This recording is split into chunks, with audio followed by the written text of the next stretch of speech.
ടിൻഡു ചേരുന്നുണ്ട് വിഴിഞ്ഞത്ത് നിന്നും. ടിൻഡു, ഇനി വളരെ കുറച്ച് നിമിഷങ്ങൾ മാത്രമേ ഉള്ളൂ വിഴിഞ്ഞം അന്താരാഷ്ട്ര തുറമുഖം പ്രധാനമന്ത്രി രാജ്യത്തിന് സമർപ്പിക്കുന്നു. അതിന് മുന്നോടിയായി അദ്ദേഹത്തിന്റെ ഹെലികോപ്റ്റർ പാങ്ങോട് മിലിറ്ററി ക്യാമ്പിൽ നിന്നും പുറപ്പെട്ടു കഴിഞ്ഞു. അതിന്റെ തത്സമയ ദൃശ്യങ്ങളും നമ്മൾ കണ്ടതാണ്. എന്തായാലും ഒരു ജനസാഗരം തന്നെ അവിടെ ഈ കമ്മീഷനിങ്ങിന് സാക്ഷ്യം വഹിക്കുന്നതിനായി എത്തിച്ചേർന്നുകൊണ്ടിരിക്കുന്നതാണ്. മുതിർന്ന നേതാക്കളെല്ലാവരും എത്തിച്ചേർന്നിട്ടുണ്ട്.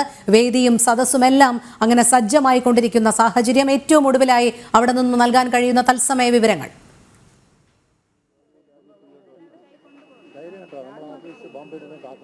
രോഹിണി, ഏറ്റവും ഒടുവിലായിട്ട് നമുക്ക് ഇവിടുന്ന് പങ്കുവയ്ക്കാൻ സാധിക്കുന്ന അല്പസമയത്തിനകം പ്രധാനമന്ത്രി തുറമുഖ കമ്മീഷൻ ചെയ്യാനായിട്ട് ഇവിടേക്ക് എത്തിച്ചേരും. തുറമുഖത്തേക്ക് എത്തി. അതുപോലെ തന്നെ തുറമുഖത്തിന്റെ ഏറ്റവും തന്ത്രപ്രധാനമായിട്ടുള്ള കാര്യമെന്ന് പറയുന്നത് അതിൽ ലോജിസ്റ്റിക് മാനേജ്മെന്റും അതോടൊപ്പം തന്നെ ഈ പറയുന്ന പോലെ ഈ കണ്ടെയ്നറുകൾ കൈകാര്യം ചെയ്ത് പ്രധാനമായിട്ട് 2 കണ്ടെയ്നറുകൾ കൈകാര്യം ചെയ്ത അല്ലെങ്കിൽ ഈ തുറമുഖത്തിന്റെ ഉടനീളമുള്ള പ്രവർത്തനങ്ങളിൽ ഭാഗമാകാൻ കഴിഞ്ഞ ഒരു വ്യക്തി നമ്മോടൊപ്പം ചെയ്യുന്നു. സാർ നമസ്കാരം.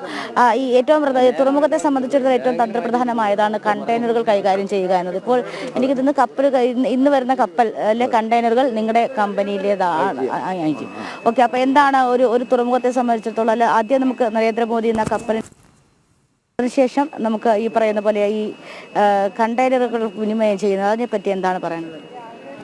രാജ്യത്തിൻ്റെയും കേരളത്തിൻ്റെയും അഭിമാന പദ്ധതിയാണ് ലോകാരാധ്യനായ പ്രധാനമന്ത്രി ശ്രീ നരേന്ദ്രമോദി ഇന്ന് കമ്മീഷൻ ചെയ്യുവാൻ പോകുന്നത്.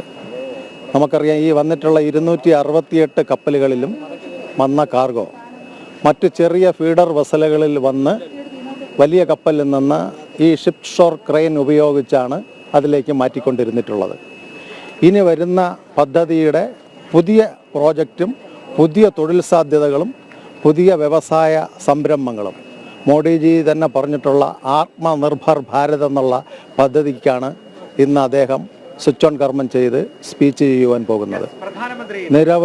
നിരവധി പദ്ധതികളും നിരവധി ടെക്നീഷ്യന്മാർക്കും നിരവധി ലോജിസ്റ്റിക്സ് സപ്ലൈ ചെയിൻ മാനേജ്മെൻറ്റ് ഉദ്യോഗാർത്ഥികൾക്ക് ജോലി കിട്ടുന്ന ഒരു ആത്മനിർഭർ ഭാരത് പദ്ധതിക്ക് ഇന്ന് സ്വിച്ച് ഓൺ കർമ്മം ചെയ്യുമ്പോൾ ഈ വരുന്ന ഇപ്പോൾ കിടക്കുന്ന 20,000 കണ്ടെയ്നർ കപ്പാസിറ്റിയുള്ള മെഡിറ്ററേനിയൻ ഷിപ്പിംഗ് കമ്പനിയുടെ ഷിപ്പാണ് പ്രധാനമന്ത്രി ഇന്ന് ആദ്യമായിട്ട് സ്വിച്ച് ഓൺ കർമ്മം ചെയ്തുകൊണ്ട് കണ്ടെയ്നർ താഴെ ഇറക്കുവാൻ പോകുന്നത്.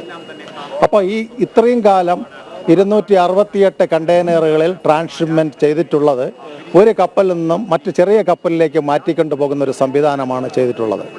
ഇനി വരുന്ന ഇപ്പോൾ തന്നെ അടുത്ത മാസവും അതിൻ്റെ അടുത്ത മാസവും നിരവധി കപ്പലുകൾ വലിയ ഹുണ്ടായി കമ്പനിയുടെ CMA ലോജിസ്റ്റിക്സ് കമ്പനിയുടേത്, എവർഗ്രീൻ കമ്പനിയുടേത്, അതുപോലെ തന്നെ ഹുണ്ടായിയുടെ കമ്പനിയുടെ തുടങ്ങിയ ഷിപ്പിംഗ് കമ്പനികളിൽ വരുന്ന അത് മാക്സിമം 25,000-ലും 30,000-ലും കൂടുതൽ കണ്ടെയ്നറുകളാണ് ഇനി വന്നുകൊണ്ടിരിക്കുന്നത്.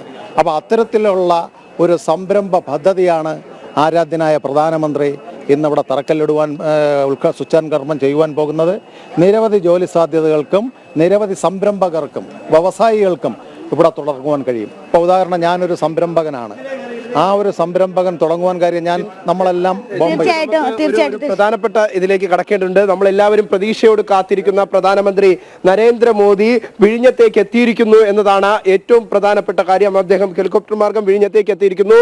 ജനങ്ങളുടെ കരഘോഷം അത് തന്നെയാണ് നമുക്കിവിടെ കാണാൻ സാധിക്കുന്നത്. വലിയ ആവേശം, വലിയ ആവേശ തിരയിളക്കം എന്ന് തന്നെയാണ്. കടലിനൊപ്പം സമാനമായ രീതിയിൽ തിരകൾ ആഞ്ഞടിക്കുന്നത് പോലെ ഇവിടെ കൂടിയിരിക്കുന്ന 10,000-കണക്കിന് ജനങ്ങൾ ഒരുമിച്ചാർത്തിരമ്പുന്ന ആ ഒരു സുന്ദരമായ കാഴ്ച നമുക്ക് കാണാൻ സാധിക്കുന്നു. എന്തായിരുന്നാലും അല്പസമയത്തിനകം തന്നെ പ്രധാനമന്ത്രി രാജ്യത്തിന് എല്ലാവരും കാത്തിരിക്കുന്ന ആ ചരിത്ര നിമിഷത്തിന്റെ ഭാഗമായിട്ടുള്ള അസുലഭ മുഹൂർത്തത്തിനായി തന്നെയാണ് നമ്മൾ കാത്തിരിക്കുന്നത്.